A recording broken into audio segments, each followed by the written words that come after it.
Okay, so the 19th entry into the MCU in chronological order takes us to Doctor Strange, directed by Scott Derrickson, starring Benedict Cumberbatch. Let's waste no time. Let's get right into it. Overall, I'm a big fan of this movie. I really like the first. I really liked it. I really like it. I liked it when I first saw it in 2016, and I still like it now.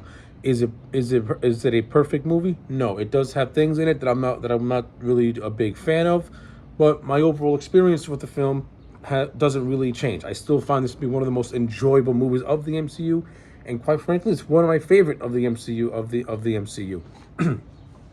So, with all that being said, let me illustrate my positives and my negatives for the master of the mystic arts himself. So, the positives first. The cast in this movie is on point. Benedict Cumberbatch was the perfect and only choice to play Dr. Stephen Strange. I love Benedict Cumberbatch as the character, and I love him in this movie. I thought he did a great job at showcasing the pompous, arrogant side of Doctor Strange when he's a neurosurgeon and before he gets his horrific accident that destroys his hands. I think I think Cumberbatch did a great job at showing the arrogance of Stephen Strange, yet also hiding the fact that if he wasn't so arrogant, he could actually be a decent, nice guy. Because you do have those moments where Stephen Strange, Stephen Strange is not a bad guy, but because of his talents and because he's really good at what he does, his arrogance overclouds him way too often. And once he gets the accident that destroys his hands, he goes down the road of humility and pretty much goes on the road being humbled. Now, of course, someone like Stephen Strange, they can't handle their egos are so massive they can't handle humility. So just seeing him just break down and just give up on himself and everything around him, I thought that was actually well done. I thought Cumberbatch did a really phenomenal job in the role of Doctor Strange. Like I said, he did a great job at playing the arrogant version of Doctor Strange, and he did a great job at playing the broken side of Doctor Strange, who goes on the road to his spiritual enlightenment, which is what happens when he goes to Kamertage and he meets Mardo and he meets the Ancient One, and they unlock his mind, and he goes down that road to being the master of the mystic arts. Now, of course, this doesn't. Whew. Now, of course, this doesn't happen all at the same time. Like Doctor Strange doesn't go to Kamertage and instantly becomes, the Sorcerer Supreme that we all know him as. No, it's a gradual process. And like I said, I thought Benedict Cumberbatch aced it all throughout this movie. Just from his Benedict Cumberbatch just gives the character of Doctor Strange this grace and elegance, like a grace and elegance to him. He gives him that sense of mysticism, which is what Doctor Strange always has. I'm not really overly keen on him giving Doctor Strange a personality more closer to Tony Stark. I think he could have dumbed that down just a little bit, particularly when he fully becomes ingrained in Kamertage. I would have had him shy away from his Tony Stark-like personality and have him develop more of a stoic personality. But that's just me personally, because Strange in Kamertage, his entire experience there goes throughout the course of 1 year. And throughout that 1 year, I would have liked if he shied away more from that era. He still has that arrogant attitude because yes, even though he knows how to use the powers that was given to him, there's still a lot left for him to learn. But I would have chipped away some of his arrogance and have him act a little bit more mature, yet still naive to the power that he possesses. That's how I would have handled it in terms of the evolution of his character, in terms of one aspect of the evolution of his character. I think everything else was handled fairly. I thought everything else was handled fairly well, and like I said, Benedict Cumberbatch, he's just great in the role, and the supporting cast that surrounds him, they're equally as good. You have Chiwetel Ejiofor, who plays Baron, who plays Mardo. He more or less is like a mentor and friend to Stephen Strange, and I like Chiwetel in this movie. I like him as Mardo. I also like his character arc, because his character arc is a slow villainous turn. Like, we see him as a mentor to Stephen Strange, but we also see that he has a little bit of a rocky relationship with the Ancient One, and we also see that how his views start to change when he finds out that the Ancient One uses dark magic in order for her to keep herself alive And this goes against everything Mordo believes in, which is, the natural law. Mordo believes in the natural law and not bending the natural law.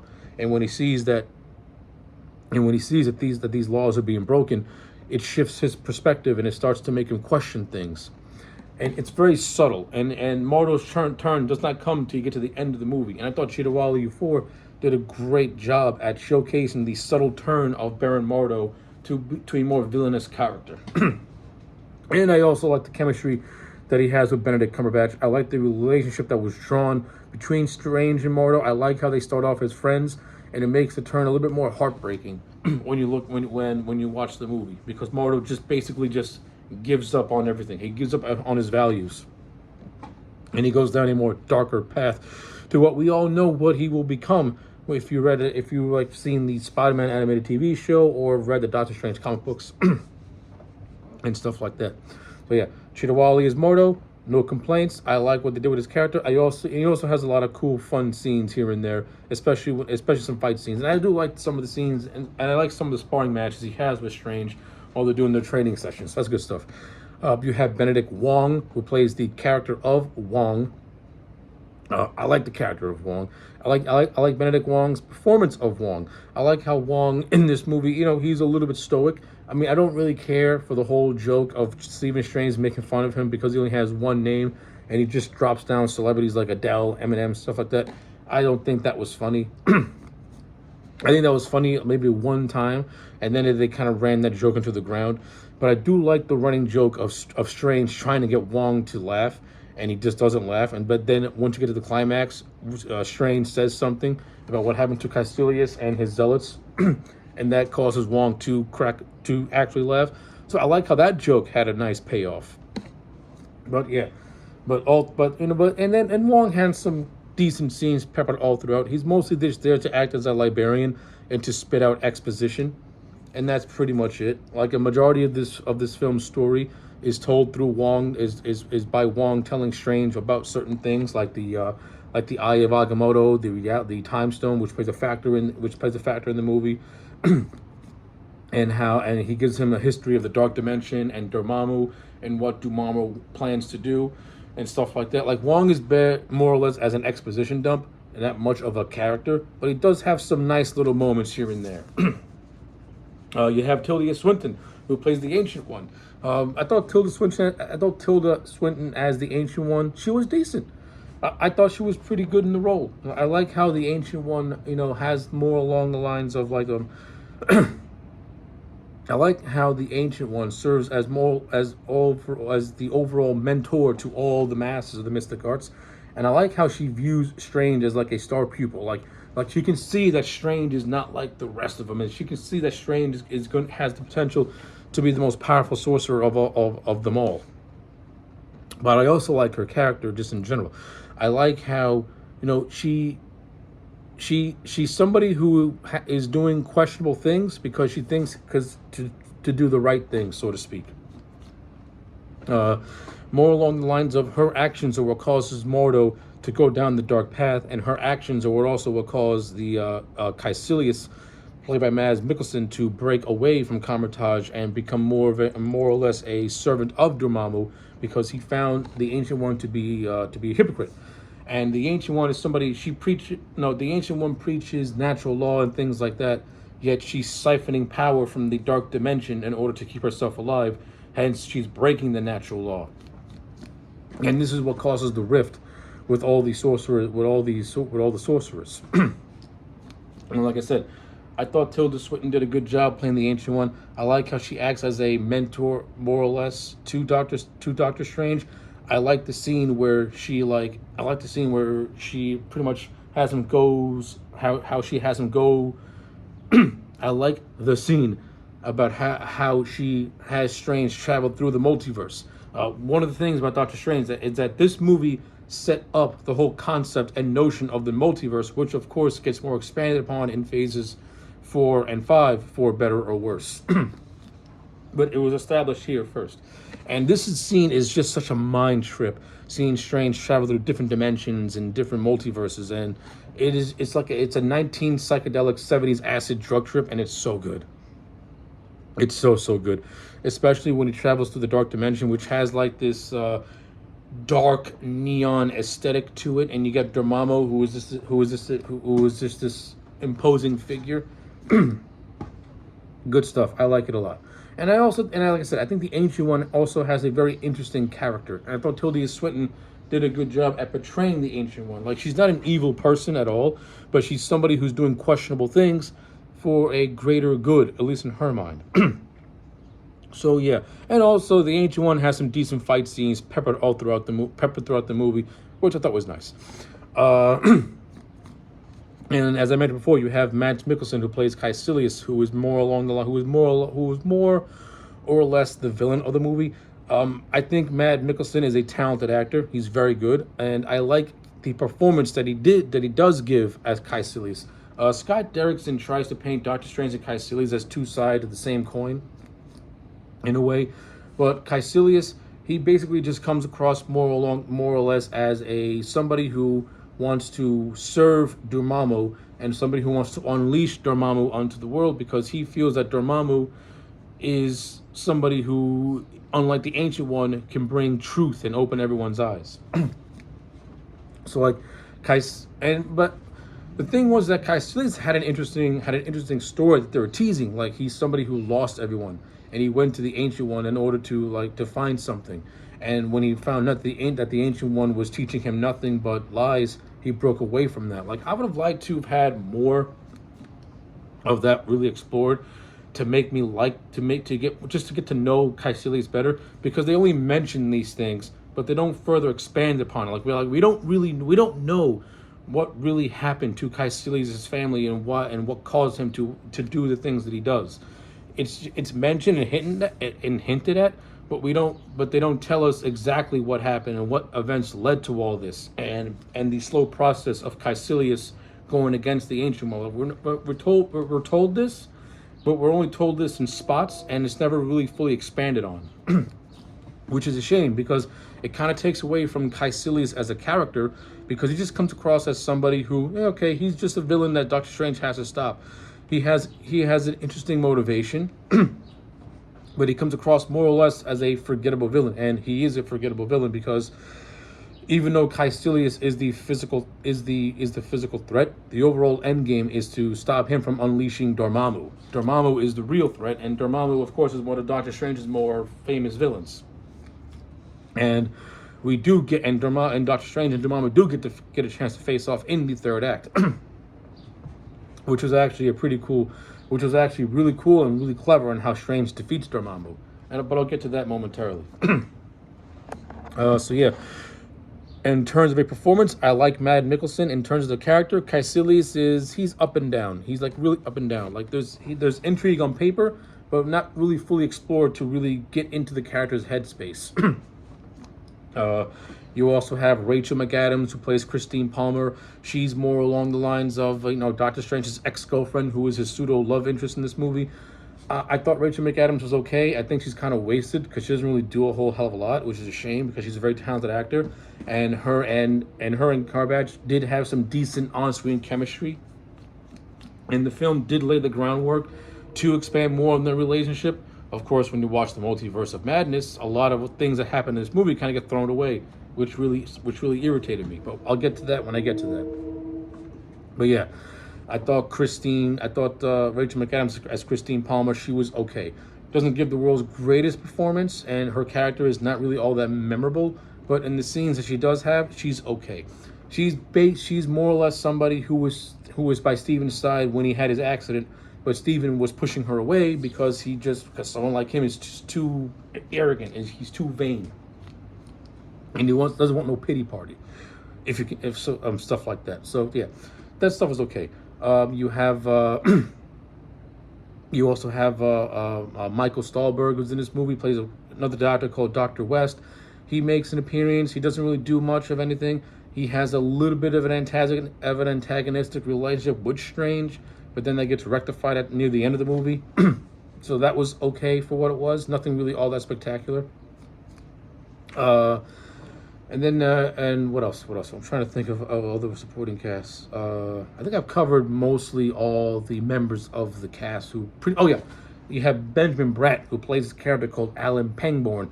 Now, pretty much Alan Pangborn is is a vital part of this movie because Pangborn is the one who pretty much tells Strange about Kamar-Taj, and Strange finds out about Pangborn because while Strange was trying to do his physical therapy, he gets told the story of how a man suffered a really bad accident and his entire body was completely reduced to uselessness. Then years later, he's walking around and he's seen years later walking around. We find out that Alan Pangborn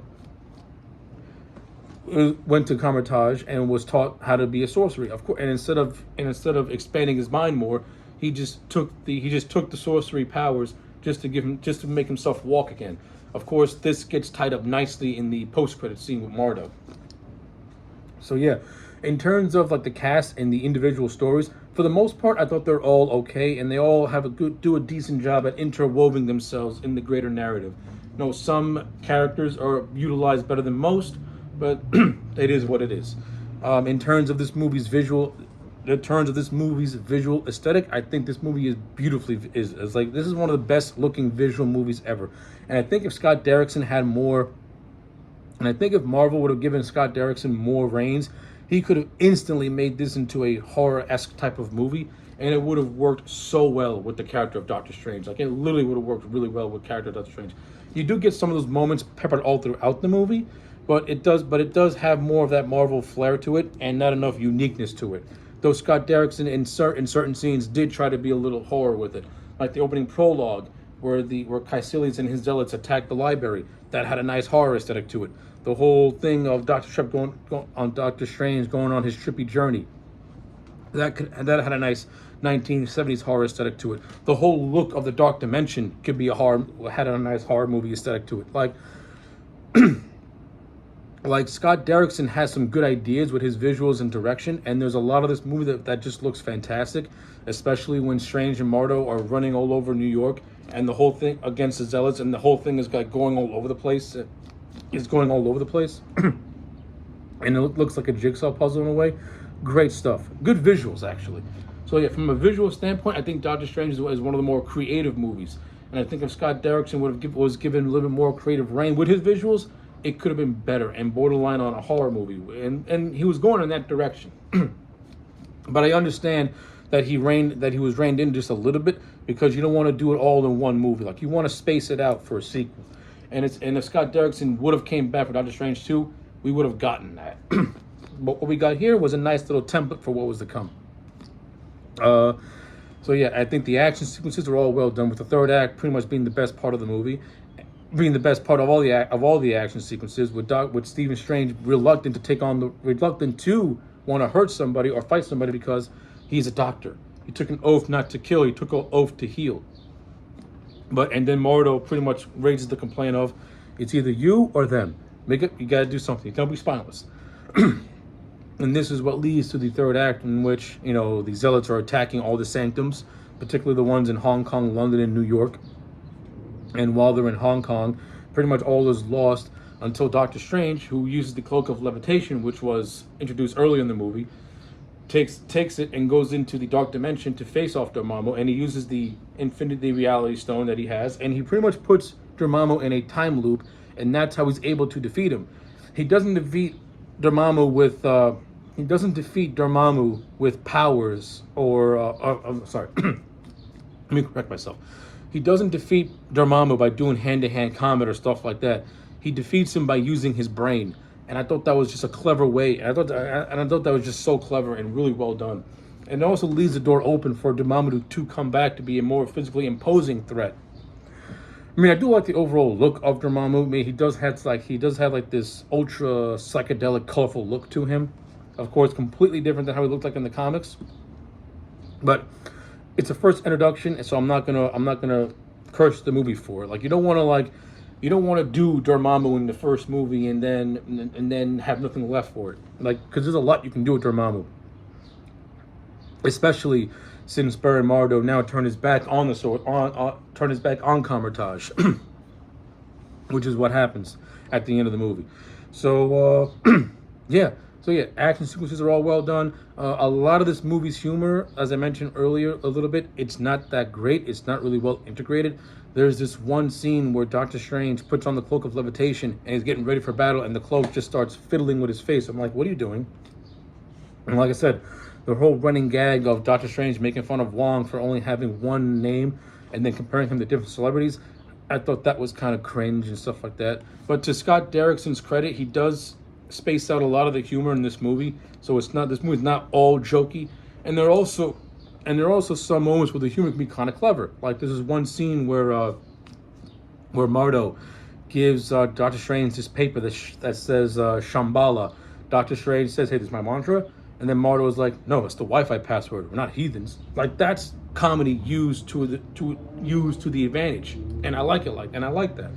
And there are some instances where this movie does have comedy like that, and then it has instances where the comedy undercuts a lot of some dramatic tension.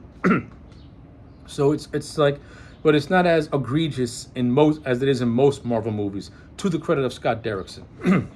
All right. So yeah, that's pretty much all I've got to say about this movie. Let me touch on the two mid and post credit on the two after credit scenes, and then wrap this whole thing up. So after all is said and done, and Mardo, Wong, and Strange stopping Dormammu's invasion of Earth, they all go their separate ways, with Doctor Strange more or less becoming the protector of the New York Sanctum. And of course, this segues into the mid-credit scene that establishes Thor Ragnarok, with Thor going to Doctor Strange to try and find Loki and their father.